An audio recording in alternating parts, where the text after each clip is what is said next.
Hello students. आज हम इस वीडियो में आपको बताएंगे लेसन प्लान अर्थात पाठ योजना। पाठ योजना क्या होती है, पाठ योजना के क्या उद्देश्य हैं, क्या विशेषताएं हैं, एक पाठ योजना बनाते समय किन किन बातों का ध्यान रखना चाहिए, इन सब बातों के बारे में हम इस वीडियो के माध्यम से आपको बताएंगे। पाठ योजना क्या होती है? अध्यापक एक पाठ को पढ़ाने के लिए उसे छोटी छोटी इकाइयों में बांट लेता है। उस एक छोटी इकाई की विषय वस्तु को शिक्षक को एक कालांश के दौरान पढ़ाना होता है। इस छोटी सी विषय वस्तु को पढ़ाने के लिए अध्यापक एक विस्तृत रूपरेखा तैयार करता है, वही पाठ योजना कहलाती है। अर्थात किसी सब्जेक्ट के एक पाठ को पढ़ाने के लिए उसे छोटी छोटी इकाइयों में विभक्त करना और उस छोटी इकाई को भी किस तरह से पढ़ाना है, इसके लिए एक प्लानिंग करना, एक योजना बनाना और एक रूपरेखा तैयार करना, यही पाठ योजना कहलाती है। इसकी परिभाषा सिम्पसन के अनुसार पाठ योजना में शिक्षक अपनी विशेष सामग्री और छात्रों के बारे में जो कुछ भी जानता है उन बातों का प्रयोग सुव्यवस्थित ढंग से करता है।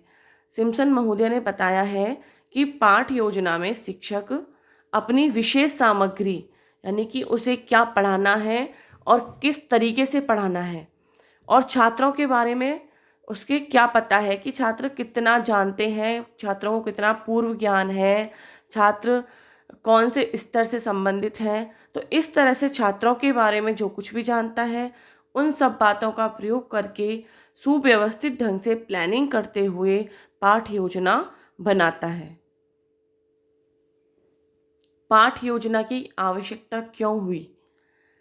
शिक्षक के लिए पाठ योजना का निर्माण करना उतना ही आवश्यक है जितना कि एक इंजीनियर को एक बिल्डिंग बनाते समय ब्लूप्रिंट या मानचित्र का होना आवश्यक होता है।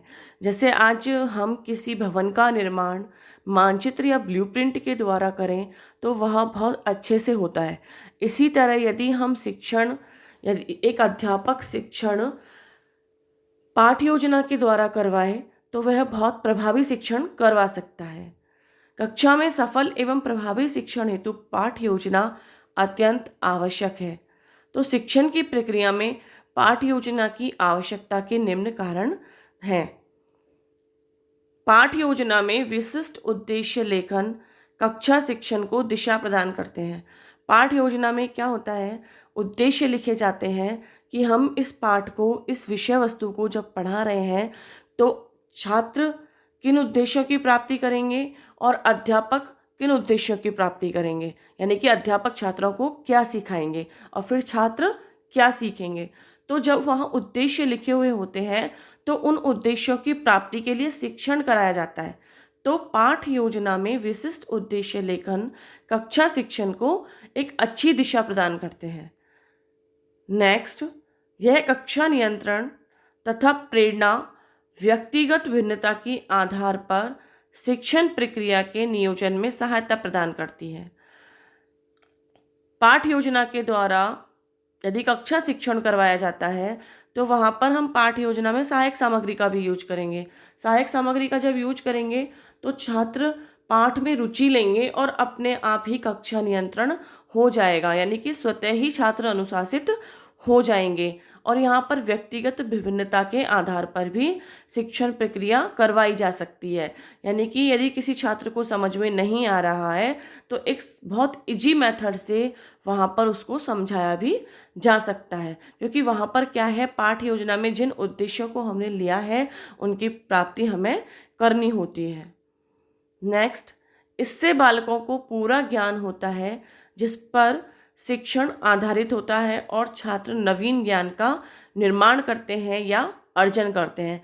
यानी कि छात्रों को हम उद्देश्य के अनुसार स्टेप बाय स्टेप पूरी विषय वस्तु का अध्ययन करवाते हैं और छात्र उसका पूरा ज्ञान प्राप्त करते हुए नवीन ज्ञान का निर्माण करते हैं। किसी पाठ्य वस्तु के शिक्षण पाठ योजना के द्वारा शिक्षण करवाने पर सफलता एवं प्रभावी रूप से शिक्षण होता है। यानी कि किसी भी पाठ्य वस्तु को पाठ्य योजना के अनुसार शिक्षण करवाने पर जो शिक्षण प्रक्रिया होती है वो बहुत ही सफल एवं प्रभावी होती है। नेक्स्ट, इसके माध्यम से शिक्षक शैक्षिक लक्ष्य तथा प्रक्रियाओं का नियमन संपूर्ण लक्ष्यों तथा क्रियाओं के रूप में तैयार करता है। पाठ योजना के माध्यम से जब शिक्षक उसमें उद्देश्य भी लिखेगा, उन उद्देश्यों को प्राप्ति के लिए शिक्षण करवाएगा, तो पाठ योजना के माध्यम से जब शिक्षक शिक्षण करवाता है तो वह शैक्षिक लक्ष्यों का नियमन, मतलब क्लास में कैसे वो नियमन और नियंत्रण रखता है, संपूर्ण लक्ष्यों का तथा क्रियाओं के रूप में उसको तैयार करता है और उनकी प्राप्ति करता है। चिंतन में क्रमबद्धता एवं विकास के लिए आवश्यक होती है। किसी भी विषय वस्तु को हम बहुत रोचक तरीके से यदि पढ़ाते हैं, सहायक सामग्री के माध्यम से पढ़ाते हैं, स्टेप बाय स्टेप पढ़ाते हैं, तो बच्चों में चिंतन की शक्ति का विकास होता है, तर्क शक्ति का विकास होता है। नेक्स्ट, यह अध्यापक के लिए पथ प्रदर्शक एवं मित्र का कार्य करती है। अध्यापक को पाठ योजना बनाने के बाद पता रहता है कि उसे किस किस तरह से क्लास में शिक्षण करवाना है, कौन से टीचिंग मेथड्स यूज करने हैं, कौन से सहायक सामग्रियों का यूज करना है, तो वह अध्यापक के लिए बहुत हेल्पफुल हो जाता है। वह अध्यापक के लिए एक पथ प्रदर्शक की तरह कार्य करता है। पाठ योजना शिक्षक को आवश्यकता अनुसार समय विभाजन और प्रयोग के लिए अवसर देती है।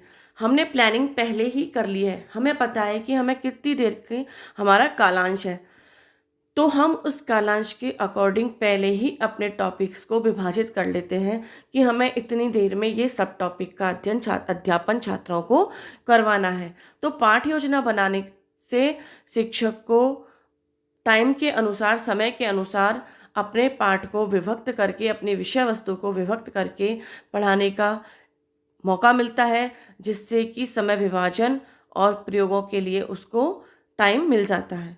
नेक्स्ट, पाठ योजना के माध्यम से शिक्षण क्रियाओं तथा सहायक सामग्री की पूर्ण जानकारी हो जाती है। यानी कि जब हम विभिन्न तरह की शिक्षण विधियों का, विभिन्न तरह की सहायक सामग्रियों का उपयोग करते हैं, तो छात्रों को भी उसके बारे में नया नया ज्ञान प्राप्त होता रहता है। अब है पाठ योजना के उद्देश्य, कि एक पाठ योजना का निर्माण क्यों करना चाहिए, इसके क्या उद्देश्य हैं। कक्षा में शिक्षण की क्रियाओं तथा सहायक सामग्री की पूर्ण जानकारी कराना। कक्षा में शिक्षण की क्रियाओं यानी कि हमें कैसे शिक्षण कराना है, कौन कौन सी सहायक सामग्री हमने यूज की, जैसे कि अभी हमने इसकी आवश्यकता में बताया, तो इस तरह से ये इसके उद्देश्य भी है कि कक्षा में छात्रों को शिक्षण की क्रियाओं तथा सहायक सामग्री के बारे में पूर्ण जानकारी करवाई जाती है। नेक्स्ट, निर्धारित पाठ्य वस्तु के सभी तत्वों का विवेचन करना। हमने जो पाठ योजना के लिए जो सब टॉपिक लिया है, जो एक इकाई ली है, पाठ की जो एक इकाई ली है, उसके सभी तत्वों का विवेचन क्लासरूम में करवाया जाए। नेक्स्ट, कक्षा शिक्षण के समय शिक्षक की विस्मृति की संभावना का कम होना। यानी कि जब पाठ योजना के अनुसार शिक्षक शिक्षण करवाएगा तो वह उसके लिए पहले से ही प्रिपेयर होगा, तैयार होगा कि मुझे ये टॉपिक इस विधि से पढ़ाने हैं, यह सहायक सामग्री उपयोग में लानी है। तो वहाँ पर शिक्षक उस चीज़ के लिए प्रिपेयर रहता है, तो उसकी विस्मृति की संभावनाएं कम हो जाती हैं। प्रस्तुतिकरण के क्रम तथा पाठ वस्तु के रूप में निश्चितता की जानकारी कराना। प्रस्तुतिकरण का एक क्रम होता है, यानी कि किसी भी पाठ को पढ़ाना है, जैसे कि पहले उसका अर्थ पढ़ाना है, फिर उसका महत्व पढ़ाना है, फिर उसके क्या सीमाएं हैं वो पढ़ाना। तो इस तरह से एक विषय वस्तु के प्रस्तुतिकरण का क्रम निश्चित हो जाता है। पाठ्य वस्तु के किस तरह से हमें जानकारी छात्रों को देनी है, वह क्रम निश्चित हो जाता है, तो छात्रों को भी वहाँ पर रोचक ढंग से अध्ययन करने को मिलता है। उनकी तर्क शक्ति बढ़ती है कि नेक्स्ट स्टेप में क्या होने वाला है। नेक्स्ट, शिक्षण अधिगम सहायक सामग्री के प्रयोग के स्थल, शिक्षण विधि तथा प्रविधियों का निर्धारण करना। पाठ योजना के माध्यम से पहले ही निश्चित हो जाता है कि किन सहायक सामग्रियों का किस जगह पर प्रयोग करना है, कौन सी शिक्षण विधि प्रयोग करनी है, कौन सी शिक्षण प्रविधि उपयोग करनी है। तो इन सब चीज़ों का पहले ही निश्चित हो जाना है कि पाठ योजना इस तरह से तैयार करनी है। अब है इस पाठ योजना की रूपरेखा तैयार करते समय किन किन चीज़ों का ध्यान रखते हैं, यानी कि कौन कौन से टॉपिक्स के अकॉर्डिंग हम पाठ योजना का तैयार करते हैं। लेसन प्लान निर्माण हेतु शिक्षक के समक्ष एक निश्चित लक्ष्य रहता है। पाठ योजना की रूपरेखा तैयार करते समय निम्न पदों का ध्यान रखा जाता है। फर्स्ट है सामान्य सूचना। इसमें पढ़ाई जाने वाली पाठ का शीर्षक, कक्षा, कालांश, अवधि, विषय, प्रकरण, दिनांक आदि को शामिल किया जाना चाहिए। जिस विद्यालय में शिक्षण किया जाना है उसका नाम भी अवश्य लिखना चाहिए। यानी कि एक तरह से सामान्य सूचना हो गई कि इसमें हमें क्या पाठ है, कौन सी कक्षा में पढ़ा रहे हैं, कौन से कालांश में पढ़ा रहे हैं, कितनी अवधि का कालांश है, कौन सी विषय है, फिर उसका कौन सा प्रकरण हमने लिया है, दिनांक आदि को शामिल करना चाहिए। और हम कौन से विद्यालय में पढ़ा रहे हैं उसका नाम भी लिखना चाहिए। तो एक सामान्य सूचना है जिससे कि पता रहता है छात्रों को कि हम कौन सी टॉपिक के बारे में पढ़ रहे हैं, कब पढ़ रहे हैं। इस तरह से एक सामान्य सूचना छात्रों को दी जाती है। सामान्य उद्देश्य, लेखन के आधार पर सामान्य उद्देश्य को निर्धारित किया जाता है। भाषा के, गणित के, हिंदी के, सामाजिक अध्ययन के, इन विषयों के अलग अलग उद्देश्य, सामान्य उद्देश्य जो होते हैं वो अलग अलग होते हैं। तो सामान्य उद्देश्यों को भी लिखा जाता है जिससे शिक्षक को ध्यान में रहे कि हमें इस उद्देश्य की प्राप्ति के लिए शिक्षण करवाना है। नेक्स्ट है विशिष्ट उद्देश्य। किसी पाठ विशेष को पढ़ाने से जिस विशिष्ट उद्देश्य की प्राप्ति होती है वह भी लिखा होना चाहिए। ये जो विशिष्ट उद्देश्य होते हैं ये सामान्य उद्देश्यों पर ही आधारित होते हैं, परंतु ये प्रकरण से संबंधित होते हैं। जिस तरह से हर विषय वस्तु का एक सामान्य उद्देश्य अलग अलग होता है, उसी तरह से हर प्रकरण का एक विशिष्ट उद्देश्य अलग अलग होता है। तो विशिष्ट उद्देश्य सामान्य उद्देश्य से संबंधित होते हैं, परंतु ये विशिष्ट उद्देश्य प्रकरण से ज़्यादा संबंधित होते हैं कि आज जो विषय वस्तु, जो प्रकरण पढ़ाया जा रहा है उसके क्या विशिष्ट उद्देश्य हैं। नेक्स्ट, शिक्षण सहायक सामग्री। पाठ पढ़ाने में किस तरह की अधिगम सामग्री की आवश्यकता पड़नी है और हमने किस चीज़ का उपयोग करना है इसका उल्लेख करना चाहिए। जैसे हमने श्याम पट्टिका, चार्ट, मॉडल आदि किन सहायक सामग्रियों का उपयोग किया है वह सब उल्लेख पाठ योजना में हुआ होना चाहिए। नेक्स्ट, पूर्व ज्ञान। पूर्व ज्ञान के आधार पर छात्रों से प्रस्तावना पूछी जाती है। पूर्व ज्ञान के आधार पर ही पाठ का प्रारंभ होता है।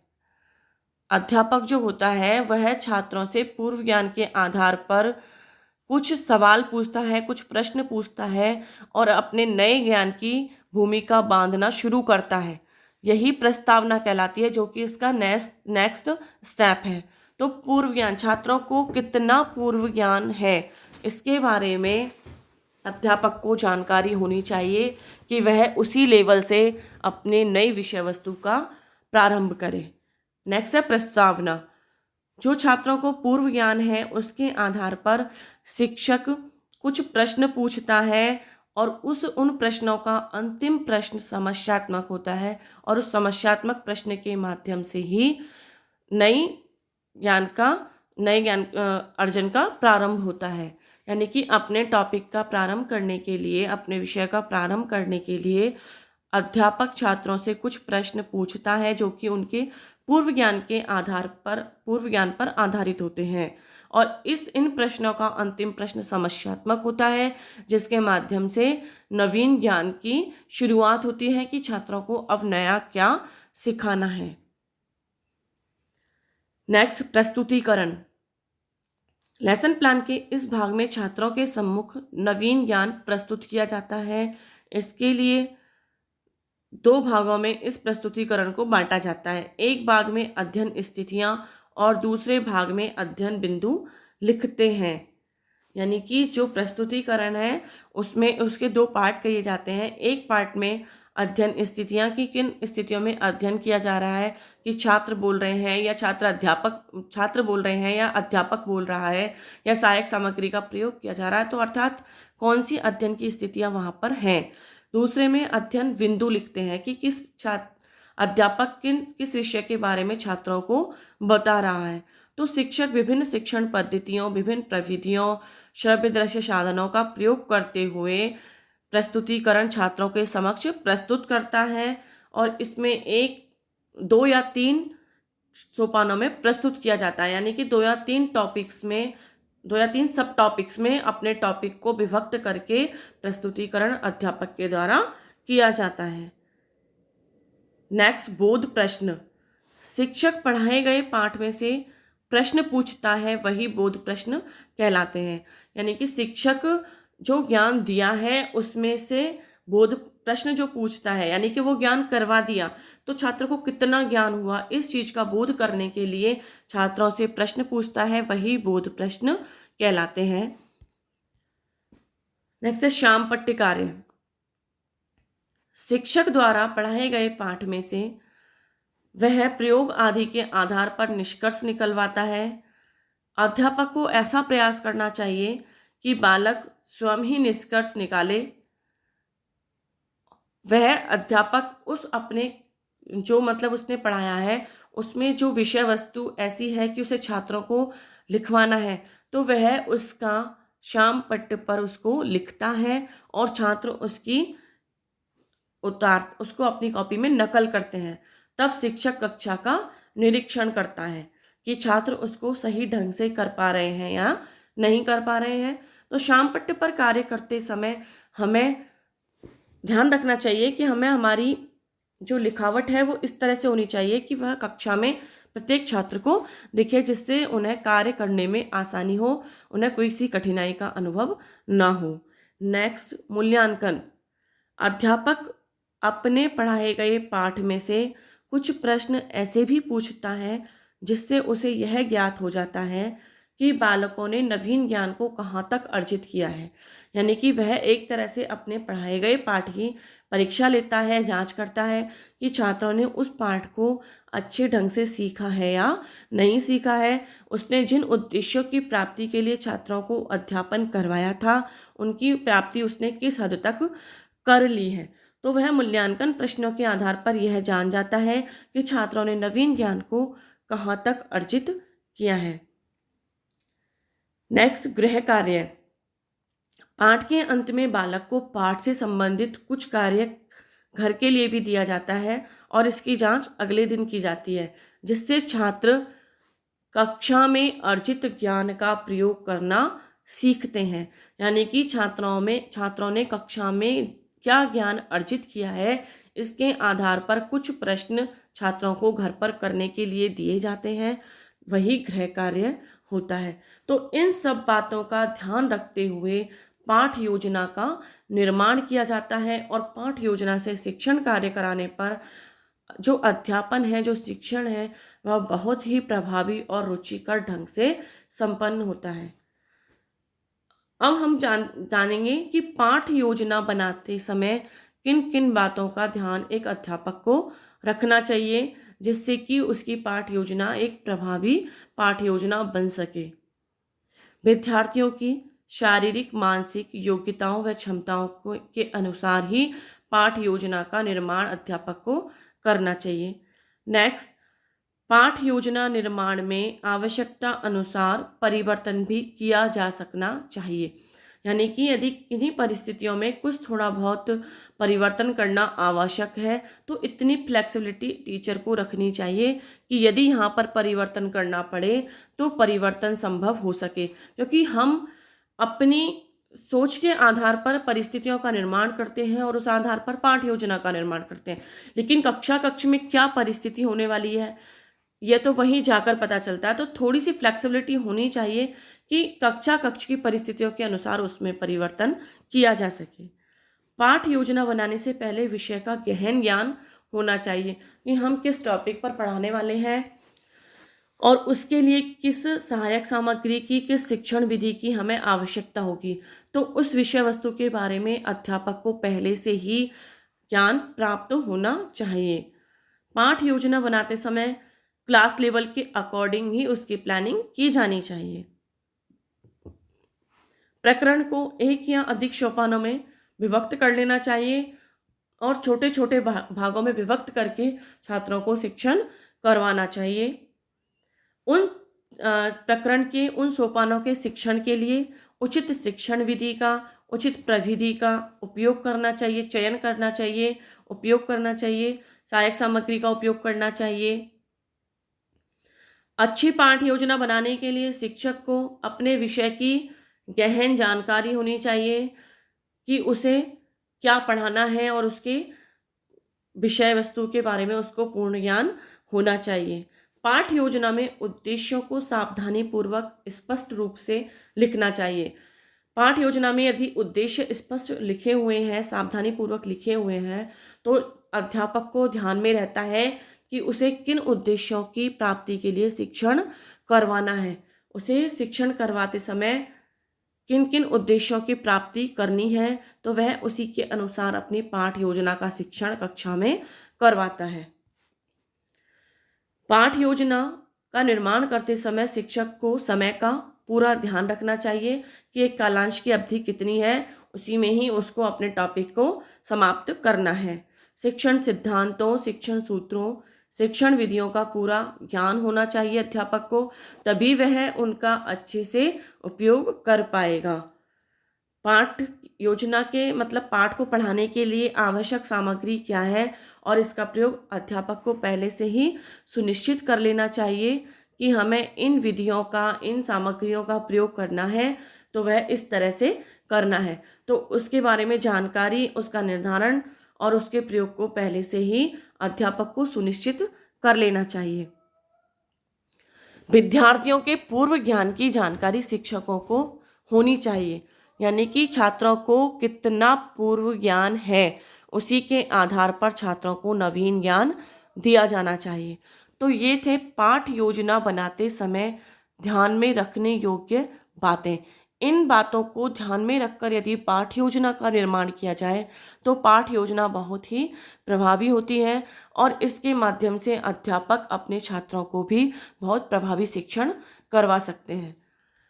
नेक्स्ट है एक प्रभावी पाठ योजना की विशेषताएं, कि एक प्रभावी पाठ योजना का निर्माण किया है, उसके द्वारा अध्यापक शिक्षण करवा रहा है, तो इसकी क्या विशेषताएं होती हैं। प्रभावी पाठ योजना एक कक्षा में प्रयोग में आने वाली क्रिया की प्रस्तावित रूपरेखा है। सकी मैंने सबसे फर्स्ट में इसके अर्थ बताते समय आपको बताया कि पाठ योजना क्या है। पाठ योजना कक्षा में किए जाने वाले कार्यों की एक प्लानिंग है, जिसको कि सूचीबद्ध कर लिया जाता है, उसको लिख लिया जाता है। तो प्रभावी पाठ योजना क्या है, एक कक्षा में प्रयोग आने वाली क्रियाएं, यानी कि किस तरह से पढ़ाना है, कौन सी सहायक सामग्री का उपयोग करना है, कौन सी शिक्षण विधि का, प्रविधि का उपयोग करना है, छात्रों को किस तरह पूर्व ज्ञान से नवीन ज्ञान को जोड़ना है, किन उद्देश्यों की प्राप्ति करनी। तो इस तरह से एक कक्षा में प्रयोग में आने वाली सभी क्रियाओं की एक रूपरेखा ही पाठ योजना होती है। पाठ योजना विधिवत लिखित रूप में होनी चाहिए, इसको लिख लेना चाहिए अध्यापक को, जिससे कि उसे कहीं भी विस्मरण की संभावना समाप्त हो जाए। पाठ योजना किसी न किसी उद्देश्य पर आधारित होनी चाहिए, यानी कि हम पाठ का अध्यापन क्यों करवा रहे हैं, शिक्षण क्यों करवा रहे हैं, तो वह किसी न किसी उद्देश्य पर आधारित होनी चाहिए। पाठ योजना में प्रयुक्त होने वाली शिक्षण सहायक सामग्री का उल्लेख पाठ योजना में होना चाहिए कि हमने किन शिक्षण सहायक सामग्रियों के द्वारा अध्यापन या शिक्षण प्रक्रिया को संपन्न करवा रहे हैं, जैसे chart, model, film strips, slides आदि। आदर्श पाठ योजना विद्यार्थियों के पूर्व ज्ञान पर आधारित होनी चाहिए। प्रस्तावना के द्वारा हम नए ज्ञान की भूमिका का प्रारंभ करते हैं, नया ज्ञान क्या देना है वह छात्रों को बताते हैं। तो प्रस्तावना क्या होती है, वो पूर्व ज्ञान पर आधारित होती है। तो विद्यार्थी जो आदर्श पाठ योजना है वह विद्यार्थियों के पूर्व ज्ञान पर आधारित होनी चाहिए, जिससे कि नवीन ज्ञान को उससे संबद्ध किया जा सके और छात्र भी उसमें रुचि लेकर उसको सीख सकें। पाठ की जो विषय वस्तु है उसके शिक्षण बिंदु या संप्रत्य उचित रूप में लिखे हुए होने चाहिए, यानी कि जो प्रस्तुतिकरण है उसमें शिक्षण बिंदुओं को, उसके संप्रत्य को स्पष्ट रूप से अध्यापक को लिखना चाहिए। पाठ को उचित सोपानों में विभक्त करके छात्रों के समक्ष प्रस्तुत करना चाहिए। पाठ योजना की भाषा सरल एवं स्पष्ट होनी चाहिए। पाठ के लिए उपयुक्त शिक्षण विधि के प्रयोग की ओर ध्यान दिया जाना चाहिए कि हमें किस शिक्षण विधि का प्रयोग यहाँ पर करना है। विषय वस्तु का दूसरे विषय वस्तु से भी समन्वय स्थापित करना चाहिए। इससे क्या है, छात्रों को दूसरी विषय वस्तु को सीखने में भी सहायता मिलती है और इस तरह से एक धनात्मक अधिगम स्तर का निर्माण होता है, यानी कि एक विषय वस्तु का ज्ञान दूसरी विषय वस्तु को सीखने में छात्रों को काम आता है। यथास्थान उदाहरणों का प्रयोग किया हुआ होना चाहिए। उदाहरणों के माध्यम से छात्रों को यदि हम पढ़ाते हैं तो वह छात्रों को बहुत जल्दी और बहुत आसानी से समझ में आ जाता है। नेक्स्ट, व्यक्तिगत विभिन्नताओं के आधार पर शिक्षण की व्यवस्था होनी चाहिए। विकासात्मक तथा विचारात्मक प्रश्नों का प्रयोग करना चाहिए, जिससे कि छात्रों की तर्क शक्ति, चिंतन शक्ति का विकास हो।